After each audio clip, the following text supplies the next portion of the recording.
What's going on, guys? BossOP6 here, back to another video, and today I'm here to do my AEW Dynamite Fyter Fest for the third time because my internet keeps crashing or my video keeps stopping for no goddamn reason.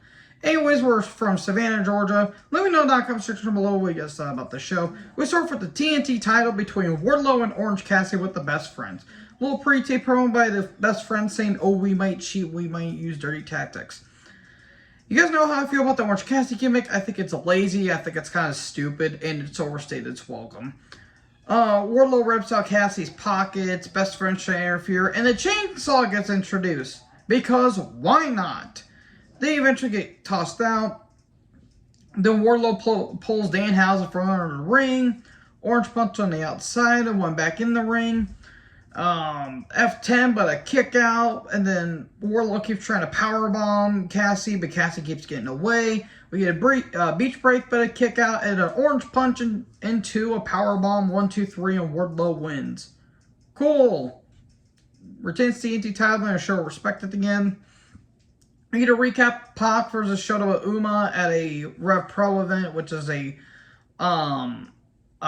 wrestling promotion in the UK, and the All Atlantic Championship was on the line. I forgot the All Atlantic Championship was a thing, and it was introduced like, what, 3 weeks ago?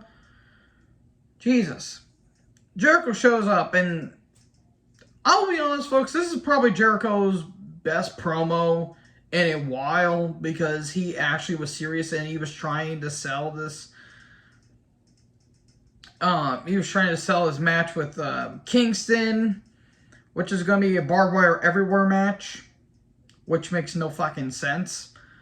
And they changed it to a barbed wire everywhere death match because why not? So he talks about his match with Eddie, and he talks about Eddie's friends, and he says, "I helped injure Danielson, I helped injure Ruby, I made Moxley bleed, I injured Santana, and I shaved Ortiz's head." And he says, and he calls Eddie a mark for Funk, Onita, and Sabu. "You're not facing Chris Jericho next week, you're facing the Painmaker." And he eventually says, "You're not a liar, you're a loser." Bam! There you go. That's how you sell your match. The Kingston, Ortiz, and Ruby are backstage.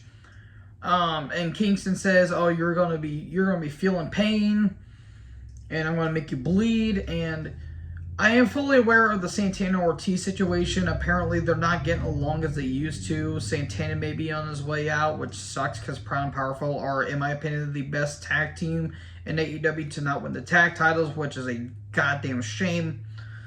I hope everything works out in the end, but it doesn't look like it's going to be. Then Takeshita took on Jon Moxley in the AEW World Title Eliminator. William Regal on commentary. Holy good God, this match was very physical. Takeshita is over as hell. I hope they sign him soon because this was a damn good match. Of course, Takeshita bled, and of course Moxley had to fucking bleed for some reason. Some good counters. Takeshita will not die spirit, but Moxley still try to keep him down, but eventually Moxley wins with the Bulldog choke, and there you go. Fantastic. Great match. House of Black video package on Darby and Sting because they're going to be having a feud now because on Fight TV after Brody King versus Moxley last week on Dynamite, Malachi came to the ring to congratulate Brody, and then Sting and Darby are on the ramp. So are we having this feud now? Cool. Christian Cage and Luchasaurus shows up. Varsity Blondes are in the ring. And Cage talks about Jungle Boy, but he mentions Brian Pillman Jr.'s father. And he says he was an average worker at best. And Cage says, "You know, Pillman Jr., you and Jungle Boy are just alike because your father is dead." Ugh. Ooh, that was brutal. And then I also put, what does Pillman's hair look like? Joe Exotic's hair from Tiger King. I don't know why. Luchasaurus took on Griff Garrison. It was a squash match, 2 choke slams and a snare trap, and there you go. Luchasaurus wins. And then he attacks Pillman, and then he choke slams Griff Garrison on the Pillman on the ring announcer table, but the table doesn't budge, and eventually the second one on the table breaks. Ouch. Tony Schiavone and 2.0 and Garcia are backstage talking about how they're going to be in a shark cage next week. And Garcia talks about his match with Yuta that's happening at Death Before the Summer for the ROH Pure title. Then we come back from break, and Tony Schiavone's with Adam Page and Silver Reynolds show up. Why does Page look like a cowboy hippie? I didn't know what they were talking about because I was distracted by Page's shirt for some reason. JR during's commentary. Good. This is how you should utilize him. Make him only do 1 hour. If the show's 2 hours, only make him do 1 hour. This is a perfect formula that they should stick until JR eventually wants to retire. Oh boy, then we get Jake Hager versus Claudio Castagnoli with Will and Real on commentary.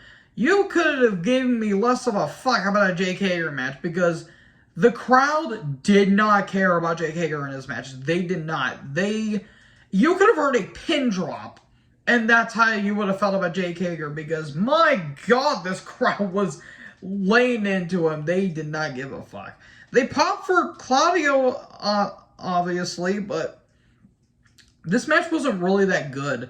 Claudio can only do so much, and Hager is just fucking boring. I swear to God, he is so bland, and he does nothing. Menard and Parker come down, and then even with that, Hager still can't put Claudio away, and then the Ricola bomb, and there you go, Claudio wins. The match went on for too long. Should have been cut like 5 minutes shorter. Hook is backstage. Who was the interviewee that was interviewing him? I just want to know her for research purposes. She talks about, since you're kind of undefeated, are you looking for a title shot? And Hook just walks away. Again, the chick that was interviewing him was pretty hot. They're going to highlight video package of Thunder Rosa in Japan. I forgot who she was taking on. But Tony Schiavone and Thunderstorm are backstage, and she says, well, my opponent from Japan, she's going to be landing in the USA. She'll want her rematch. And then good God, Jamie Hayter. Oof, Jamie Hayter and Britt Baker show up. I was very distracted by Jamie Hayter, and I didn't know what was going on. And then she talked, and then I'm like, oh, everyone looked great tonight. And they gave Tony a bag that looked like it was full of quarters, and there you go. Serena Deeb took on Anna Jay. Man, Serena Deeb taking on a younger talent. I wonder if she took a page out of Marty Scurll's book. And if you guys get it, you get it. It wasn't bad. It's just Deeb isn't really that interesting in who she's associated with. At one point, Anna Jay gets the Queen Slayer on. She may be able to put her away. The crowd was into it. I will say that. The crowd was on Anna Jay's side. But eventually, Serenity Lock, and there you go. Anna Jay loses.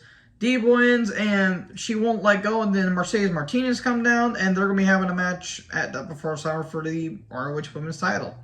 Okay, cool. Tony Schiavone, Jade, and the Baddies, along with Stokely Hathaway, are backstage. Jay keeps telling Tony to cut the shit. And there's tension between Kira Hogan and Layla Gray because she's not Red Velvet because Red Velvet is injured.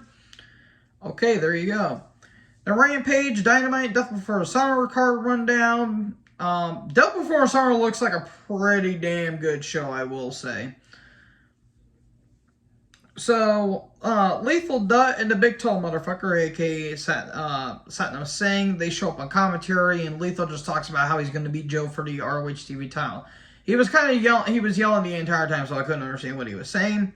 And plus, it's Jay Lethal. I'm not really that interested in him. He can cut a good promo, and he's a good athlete, but that's just about it. And Anna Jay and Tony are backstage and see how Anna Jay is doing. And here comes Ty Conte, a.k.a. God. Just... Rumor Ty Conte was actually met some, and then we found out that she was dating Sammy, and they made the relationship public. Yeah, just Ty, just go away, please. You're good looking, and that's about it. She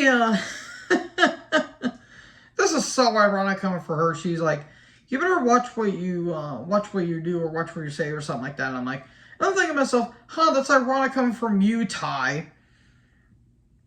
Just whatever. Know your place and know your time or some dumb shit like that. I kind of tuned out of what they were saying because Ty Conte is that interesting. Then we get to the main event. Triple or Nothing tag title match between the Bucks, Hobbs and Starks, and Swerve and Lee. Brandon Cutler's with the Bucks. This match was actually not bad, but towards the end it was starting to get a little messy. This was a line from JR. Cups anyone? Because Ricky Starks and one of the Bucks, they both got crotched on the top rope, and JR's like, cups anyone? God love you, JR.